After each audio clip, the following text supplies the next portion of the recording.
You might think of the Cold War as, mainly playing out in Europe or maybe East Asia. Africa often feels like just a backdrop, right? Just proxy battles. That's the common picture, yeah.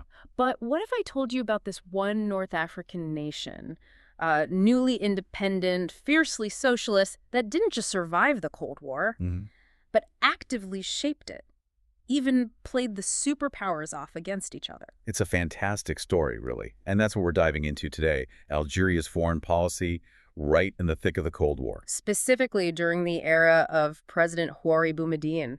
Fascinating period. Absolutely. Our mission, really, is to unpack how Algeria managed this. They were driven by national development, this fierce commitment to non-alignment leading the Third World. But often directly opposing the U.S. on huge issues. Exactly. And yet somehow they secured support from both Washington and Moscow. Became this, well, surprisingly key player. And we're drawing on some fresh insights here from recently opened archives, which should give us a really nuanced look at their diplomacy. Quite audacious, actually. Definitely audacious.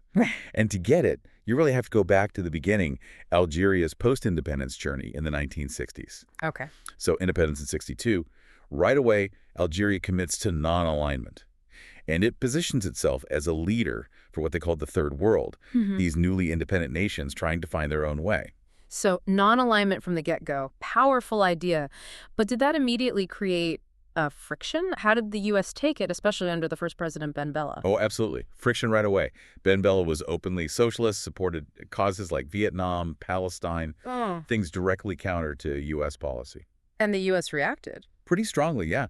The Johnson administration actually stopped U.S. food aid, cut off rural development programs, too. Wow. Okay, so that's a clear message. Did Ben Bella just, double down and lean harder towards Moscow then? Well, his rhetoric certainly suggested it. After a visit to Moscow in '64, he called the Soviet Union our shield. He even accused the CIA of meddling, called U.S. food aid poisoned bread. Poisoned bread, that's strong language. Very. And it caused real debate inside the U.S. State Department. Some officials were saying, look, if we cut them off completely, we're just pushing them straight into the Soviet camp. The classic Cold War problem. Yeah, that push-pull dynamic. Okay, so then 1965, Boumediene takes power in a coup.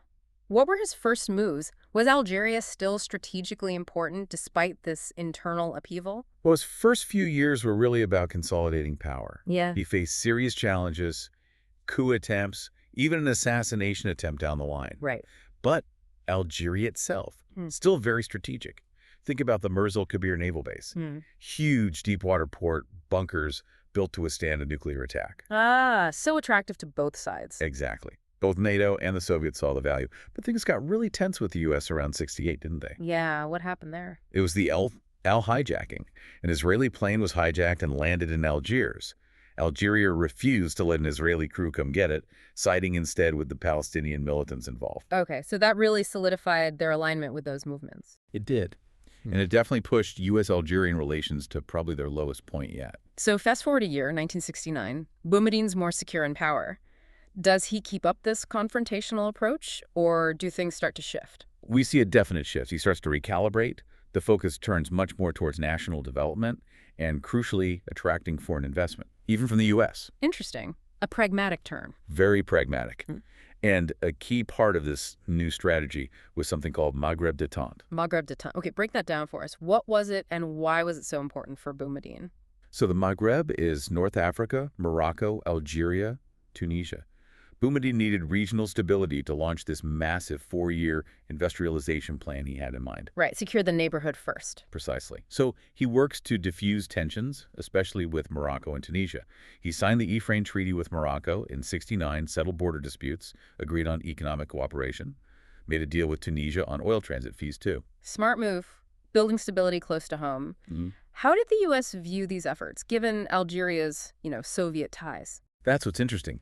The U.S. knew the Soviets had leverage, sure, but they actually seemed to appreciate Algeria trying to foster regional cooperation. It suggested Algeria wasn't just going to be a Soviet pawn. Okay, so some positive signals from the U.S., but what about that non-alignment principle? Did they give the Soviets what they wanted, like permanent access to that Merz el-Kabir base? Absolutely not. That was a red line. They stuck firmly to non-alignment on that. Even though Moscow was their main arms supplier, they refused point blank to give the Soviets permanent basing rights. Wow. So they're getting Soviet weapons but denying them the strategic prize. That's quite a balancing act. It really was. Almost like you said, having their cake and eating it too, geopolitically. So they're managing this tightrope walk. Regional stability is improving. How does Boumediene then pivot to this big national development push? Any bold moves on the world stage? Oh, absolutely. This is where we see his, well, really cunning strategy unfold. A meticulously planned, top-secret nationalization of Algeria's energy sector. Or secret, even from his own government. Kept absolutely secret, reportedly even from his foreign minister. That tells you how high the stakes were. Nationalizing energy. Mainly French interests at the time, right?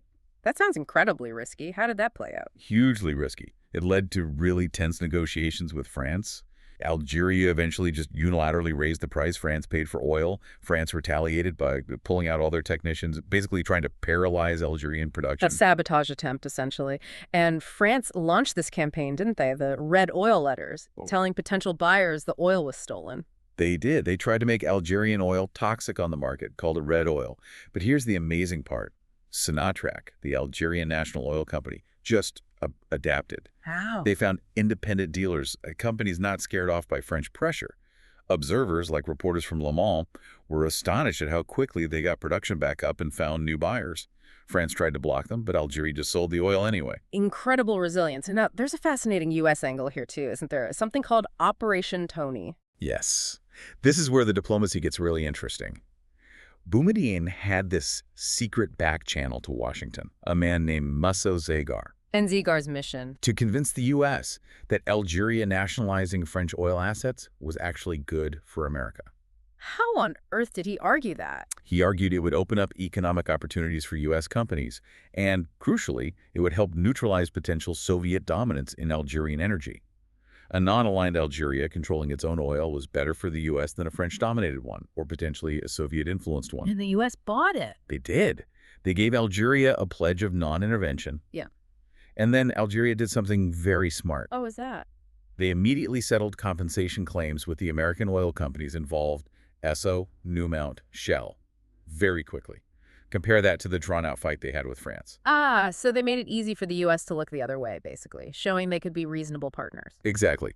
It put Washington in a tricky spot to support their NATO ally France or pursue these new, lucrative opportunities opening up in Algeria. And the opportunities were significant. Huge. The El Paso natural gas deal was massive. Bechtel was involved in major projects. U.S. private sector interest was booming. So pragmatism won out for the U.S. It seemed so. They leaned towards the approach that bolstered Algeria's independence from Moscow, even considering letting Raytheon bid on a radar system contract. It's quite a turnaround. And all this maneuvering, this complex diplomacy, it eventually leads to formal diplomatic relations being restored in November 74, right? After a 7-year break. It did. A huge diplomatic victory for Boumediene, really. And this success, oil nationalization, plus agrarian reforms at home, massively boosted his popularity. Algeria's revolutionary image was stronger than ever. Algiers became a kind of hub, didn't it, for revolutionary leaders? Yeah, people like Fidel Castro, Marshal Tito, they were visiting Algiers. It was seen as a key center for the non-aligned and revolutionary world. And this boosted profile, did they use it to sort of project power or influence, particularly in Africa? Definitely. They ramped up support, often quite secretively, for African liberation movements. And symbolically, they launched this huge project, the Trans-Saharan African Unity Road. A road across the Sahara. Yeah, aiming to physically link Algeria with sub-Saharan Africa. A massive undertaking, and Washington definitely took notice. It signaled Algeria's ambition. And then September 1973, Algiers hosts the big non-aligned movement summit. What was Boumediene pushing for there? He was really championing this idea of a third world détente. But crucially, he stressed that political independence wasn't enough. You needed economic independence, too. Control over your own resources, your economic destiny. Exactly. That was the core message. Then, just a month later, the October War breaks out in the Middle East. How did Algeria respond, given its new standing? Full support for the Arab side. Boumediene himself flew to Moscow. Story goes he put a blank check on the table, told the Soviets he wanted $200 million in military gear, and demanded to be treated like a customer, not a client. Wow. Assertive. What about the oil weapon? Did Algeria join the embargo? They supported using it, but Boumediene had a nuanced view. He said it was useful if you know how to use it effectively and very selectively. It wasn't just about turning off the taps. It was strategic leverage. And here's the paradox, right? Even with all this, the revolutionary rhetoric, the support for anti-U.S. causes, the push for a new international economic order, which must have worried Washington. Oh, the NIEO definitely caused alarm in Washington. It was a radical call for fairer trade, technology transfer, challenging the whole global economic system. Right, but despite all that political tension, U.S.-Algerian trade was booming. Absolutely booming. U.S. imports from Algeria topped $1 billion. The U.S. became a major buyer of Algerian oil, and especially liquefied natural gas, LNG. Kissinger made multiple trips to Algiers. The U.S. clearly recognized Algeria's growing importance, even if they disagreed politically. A very complex relationship. But it seems like things took a turn for the worse again with the Western Sahara conflict starting around 1975. You called it an acid test. It really was. It tested everything. Boumediene felt personally betrayed. He believed the leaders of Mauritania and Morocco, Old Dada and King Hassan II, had secretly agreed to carve up Western Sahara between them. Ignoring the Sahrawi people living there. Completely ignoring them and international law. Then Morocco launched its Green March in November 75. Basically, civilians marching in to claim the territory. An annexation, effectively, defying the UN, the International Court of Justice. Exactly. And Boumediene was convinced Washington gave Morocco the green light, or at least tacit approval. He saw it as a move to undermine Algeria's leadership in the Third World. So how did Algeria react to this perceived betrayal? Decisively. They threw their full support behind the Polisario Front, the Sahrawi independence movement. They saw supporting Polisario as vital for their own national security and for protecting their socialist revolution from Moroccan expansionism. Which must have put the U.S. in a really difficult position. Hugely difficult. King Hassan of Morocco was a long-time, important U.S. ally, especially as global détente was fraying. But U.S. companies had massive investments in Algeria.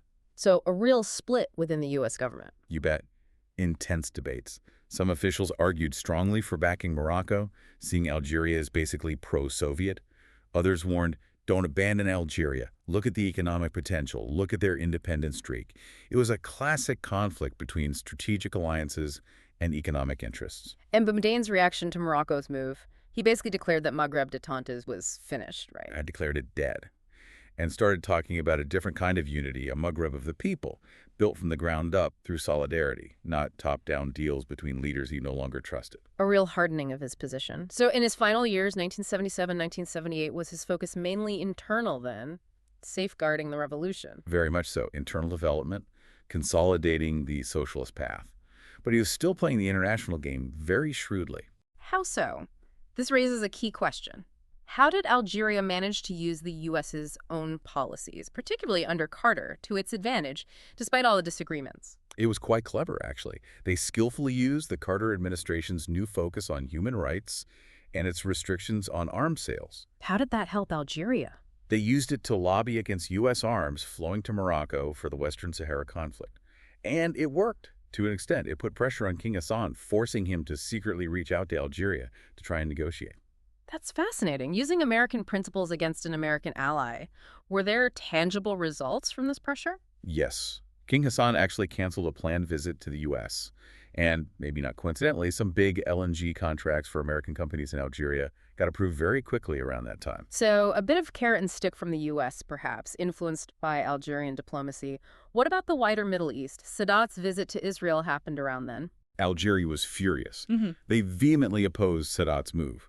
Boumediene was central in forming the Steadfastness and Confrontation Front.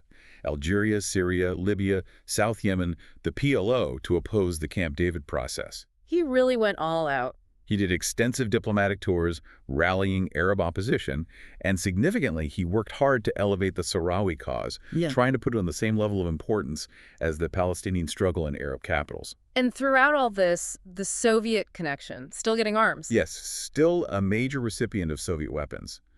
But, and this is crucial, still absolutely refusing Moscow permanent access to Mers el-Kabir, that non-alignment principle held firm. Remarkable consistency. Now, you mentioned King Hassan secretly reached out to negotiate over Western Sahara. What happened with those talks? They were clandestine, initiated by Hassan. Apparently, Morocco proposed a pretty cynical deal. Well, was it? Basically, integrate about half the Sahrawis into Morocco, hand the other half over to Mauritania, and effectively just abandon Mauritania to deal with the fallout. Boumediene called it a sordid conspiracy. Did he go along with it? No way. Crucially, he made sure the Polisario leadership was kept fully informed about Morocco's offer. It showed Algeria wasn't going to sell them out, despite the chance to perhaps end the conflict. A commitment to principle right to the end, which sadly came quite suddenly, didn't it? It did. Boumediene died in December 1978, very unexpectedly. A rare blood cancer. He was only 45, still absolutely dedicated to his vision for Algeria's socialist, independent, developed right up until he died. A really pivotal figure. So, looking back, we've seen how his Algeria, this young socialist nation, really punched above its weight. They defied the simple Cold War narrative. Absolutely. They balanced non-alignment with getting support from both sides. Yeah. They nationalized their key industry but still attracted Western investment. They championed the third world on a global stage. It was, as you said, audacious diplomacy. And after Boumediene, did that approach continue? Well, his successor, Chadli Bendjedid, initiated a period of change, sometimes called de-Boumedienization. Things began to moderate. But Algeria's diplomatic skill and importance didn't just vanish. Any examples? A key one is their crucial role mediating the U.S. hostage crisis in Iran in 1981. They were the trusted intermediary. It showed they still held significant diplomatic weight, even as the Boumediene era faded. So, thinking about the legacy today, what should we take away from this? Does Algeria's story then still resonate now? I think it really does. Consider that push for a new international economic order back in the 70s. That vision of developing nations controlling their resources, demanding fairer trade, reshaping global economics. You hear echoes of that today, don't you? Absolutely. In debates about global equity, resource nationalism, the whole relationship between the global north and global south, it really makes you think, doesn't it? How nations perceived as smaller players can, with real strategic thinking and determination, leave a lasting mark on the world.